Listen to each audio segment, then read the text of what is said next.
এসইউসিআই প্রার্থী প্রতীপ পাবন মণ্ডলের সমর্থনে কমরেড জয়ন্ত সাহা কী বললেন? স্বরূপনগরের চারঘাট নির্বাচনী সভায় বক্তব্য রাখছেন এসইউসিআই পার্টির বিশিষ্ট নেতৃত্ব কমরেড জয়ন্ত সাহা।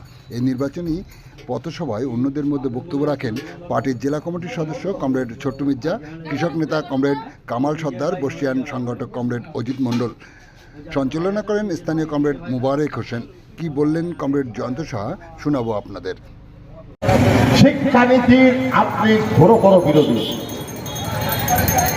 যেমন তৃণমূল পশ্চিমবঙ্গে ক্ষমতায় আছে, যদিও এবার নির্বাচনটা দেশের সরকার গঠনের নির্বাচন,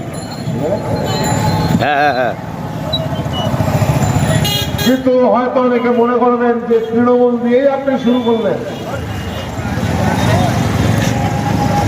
তৃণমূল তো রাজ্যে একটা বিশেষ অঙ্গরাজ্যে ভারতবর্ষে, তৃণমূল কি ভালো করলো বা কত মন্দে কত দিকে আনলো তার দ্বারা দেশীয় জাতীয় রাজনীতিতে কি তার প্রভাব পড়লো বা এই নির্বাচনেও বা কি তার প্রভাব। বন্ধুগণ, হ্যাঁ, ভোট হচ্ছে কেন্দ্রীয় ভোট, জাতীয় ভোট, কিন্তু বাংলার জনগণ, আমি যতটুকু আমার মনে করা যদি ভুল হয়ে থাকে, আমি যতটুকু আমার ক্ষুদ্র উপলব্ধি থেকে আমি চোখ মুখ দেখে যা মনে করছি,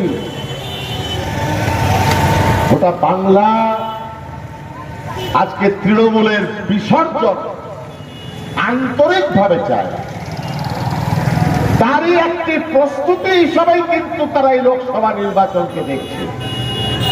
যেমনটি 2009, 10, 11 সিপিএম পরিচালিত তথাকথিত বামফ্রন্ট সরকার সেই সময়কার ক্রমপঞ্জি যদি আপনি দেখেন, ঘটনার ক্রমপঞ্জি, সিপিএম এর নেতারা, দুর্গন্ধ প্রতাপশালী নেতারা যতই গোলাবাজি করুক না কেন, আমার বক্তব্য যদি ভুল না হয়ে থাকে, ভাবুন তো সেই সময় বাংলার জনমত কি ছিল? বাংলার জনমত এটা ছিল না যে তৃণমূল খুব ভালো করবে, নো, তৃণমূল